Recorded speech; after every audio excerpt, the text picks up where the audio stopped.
Hello, darling viewers. It's Jen here at Check Her Joy, and this is my book haul for the month of December of 2017. So basically, this book haul is A, what I got for Christmas, and B, a library book sale. So lots of different stuff happening in this. So first, we'll just do what I got for Christmas this year. So the book that I am most excited to get is Fantastic Beasts and Where to Find Them. This is the illustrated edition. It is written by J.K. Rowling and illustrated by Olivia Lomenech Gill.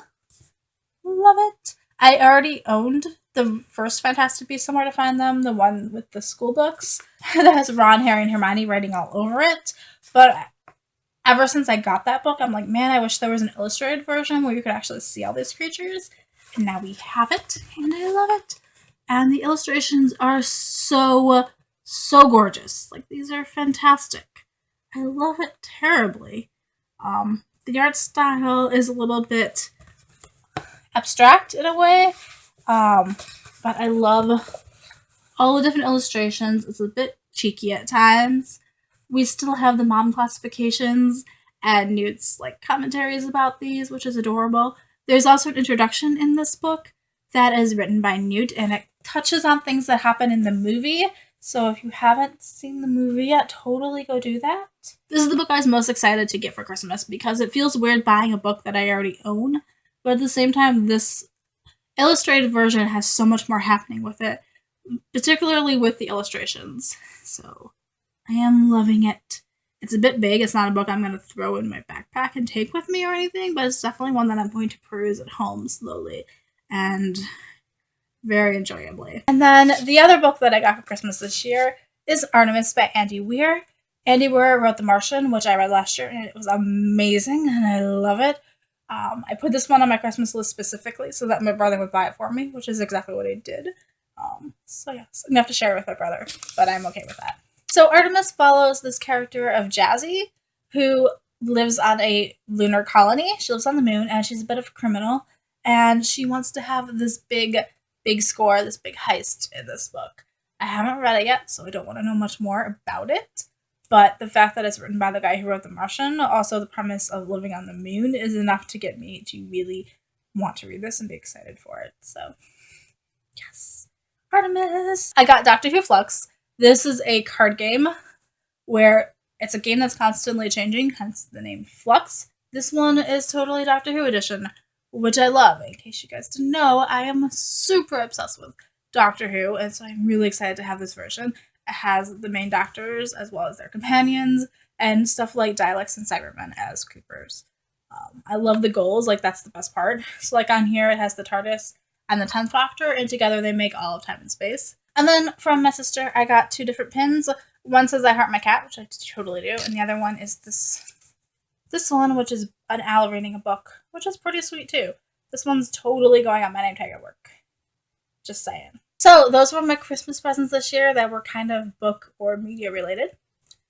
Yay, I actually got books this year. Last year I didn't get a single book and it was a little bit disappointing. But this year, yes. I mean, it should be pretty obvious, guys. I like books. So everything else on this list all came from a library book sale. A lot of these are used library books, ones that were taken out of the collection. So they're going to have library marks on them. They were all used. I bought the entire lot of them for $4 because periodically my library has a sale where you can fill an entire bag of books for $4. That's exactly what I did. So I also did this while I was working and only had a 15-minute break. So basically this was a 10-minute spree of me running into that room, grabbing a bag and just anything that looked interesting, throwing it in there, and then seeing what I got when I got home.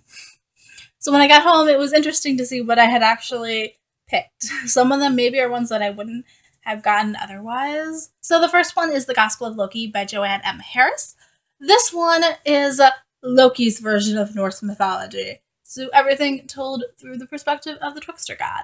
I super love Loki. He is my favorite god, period, Norse mythology or otherwise.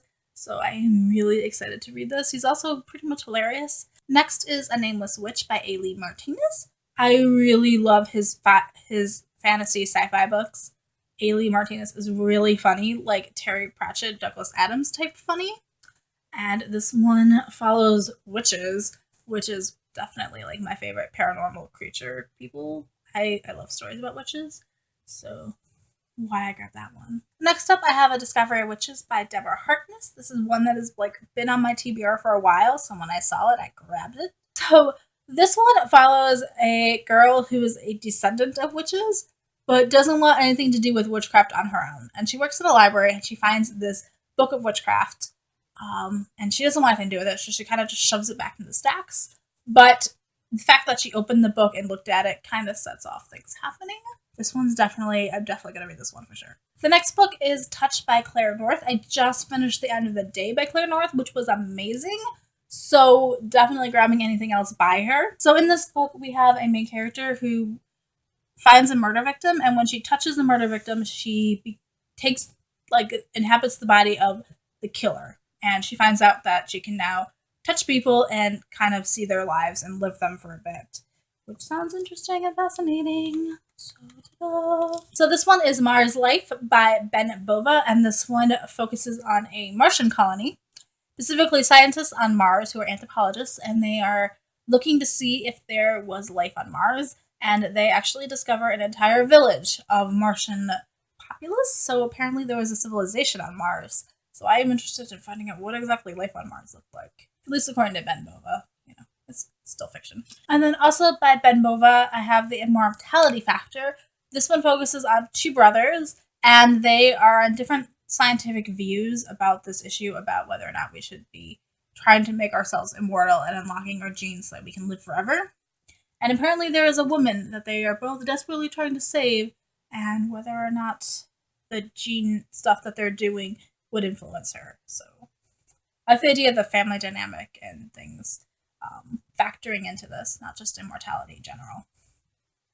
But a little bit different than my normal sci-fi aliens, paranormal creatures read. I also got The Country of Ice Cream Star by Sandra Newman. This one follows a post-apocalyptic world where everything is in ruins. There's also a plague ravaging the country, and the main character's brother gets the plague, and she has to try to save him from it, like find a cure. So interesting.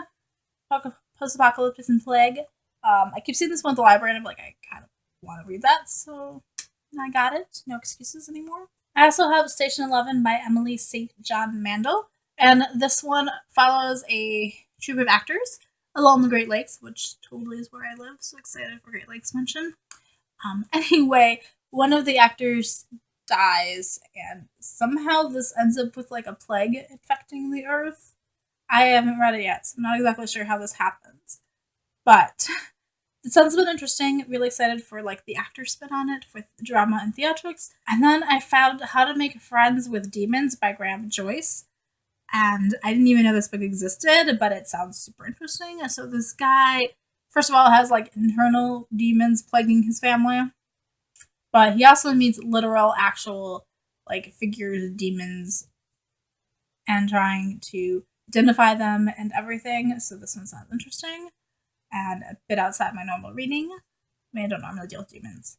So I also have New Charity Blues by Camille Griep, and this one also features a plague devastating communities. This one specifically, there are two different communities, and people are scrambling for resources. This is one of the ones where I probably wouldn't have grabbed it if I just paid more attention, but we'll see. I also have Ghosts of Manhattan by George Mann. I've actually read quite a few of his Doctor Who novels, so it's interesting. It'll be interesting to read something that he wrote outside of that. This one is like a steampunk superhero story, so it takes place in 1926 in New York, and apparently people have figured out how to make people live longer. Like Queen Victoria has just died at the age of 107. And there's a mysterious murders happening around New York where people are having Roman coins taped to their eyelids. So it's going to be interesting to see this one. I don't exactly know what to expect out of it. It sounds awesome with steampunk superheroes, duh. But also, it sounds kind of like completely out there and absurd. So hopefully this book is funny. I also got Shadow Scale by Rachel Hartman. I super love the first book in this duology, Seraphina. It's amazing. I love it. It's a world where dragons exist and can take human forms. And they have a society where dragons are basically at war with humans. And so people are naturally just distrustful of them as we're at war with them. Also the fact that they can hide as humans. not exactly everybody's favorite. I love the entire world. I love Seraphina as a character. This book follows Seraphina as she tries to find other people like her who are half dragon, half human. And this book is kind of slow, and so it's not my favorite, so I haven't gone out to buy it brand new, but I'm still excited to have it and add it to my shelf and have it sitting there next to Seraphina. And I've already read this one and reviewed it, so I will post a link to the review down in the description below if you want to know more about it. But definitely the first book, Seraphina, is amazing, and it works well as a standalone, and I've only read this one once now because it wasn't that great. I still like it. It was a 3-star read, but wasn't my favorite. I also have The Princess Curse by Merrie Haskell. This is a J-fiction novel, so a children's book. It has 12 princesses suffering from a puzzling and downright silly curse. But whoever breaks it wins a handsome reward. Yeah, I totally just read that at the back of the book. I love princess stories, so this will be interesting. And if I don't like it, we'll just donate it back to the library and let somebody else read it. I also picked up Guyaholic by Carolyn Mackler. This is a teen fiction novel. It follows a girl named Valentine who is totally just like skipping from relationship to relationship, just having fun, lots of hookups. I mean, she's a teen, why not? And apparently things change when she's at a hockey game and gets hit with a hockey puck and ends up in the lap of this guy named Sam, and I guess they start dating. I'm a little confused by this description. Totally gonna have to read it. But it involves a road trip and her going to Texas to see her mom also. I'm a little bit intrigued by the whole free-spirited nature of this book, hopefully. Next up is What If? Answers to questions about what it means to be gay and lesbian. This is a nonfiction book by Eric Marcus.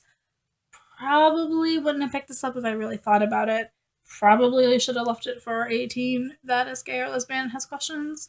But I wanted to read it, so this one may be one that I end up giving back to the library at some point. So this is basically just a bunch of questions and answers about what it's like about what being gay or lesbian means in our society. It's written for a teen's level. It also has additional information on bullying and suicide, as well as laws that have changed since the previous edition. So it's basically just about clearing up myths about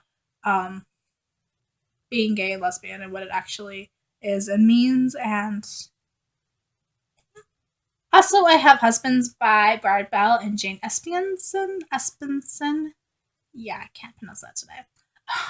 So this one follows 2 guys who end up getting married, and for their wedding present, they receive this magical book that transports them into different stories. And it's fun to read like common tropes, like the fairy tales and westerns, but to have them a little bit skewed, like the comedy in this is really funny.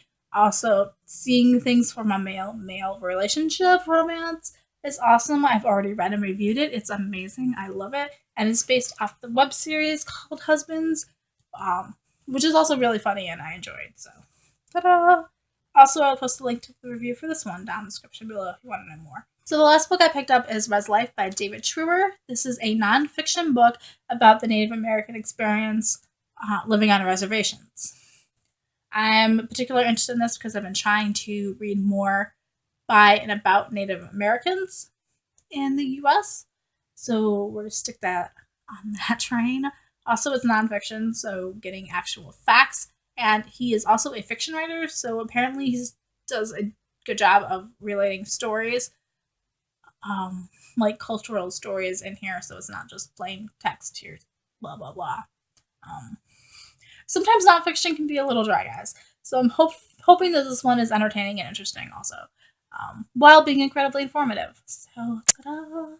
Challenging myself to learn new things. So those are all the books that I picked up in the month of December. It's a lot.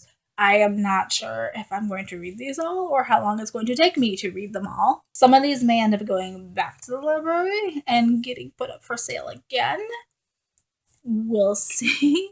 It's definitely interesting to see what I just grab at random. Like, I normally don't think I would pick up that many books about plagues. Like, that's not something that particularly interests me. I don't know how I ended up with like 3 of them, but some of them I was just like, oh, I recognize that title and grabbed it. And some of them I'm like super excited for, like having a Nameless Witch. That one is amazing, and the Gospel of Loki. Let me know in the comments below if you've read any of these books and what you thought of them. Are you interested in seeing me do reviews of any of them? Let me know, and I will bump them up to the top of the line if I know there's an interest. Clearly, I at least found something interesting in all of these that I bought them. Yeah, there's my book haul for December. I got stuff. Yeah. So, peace out.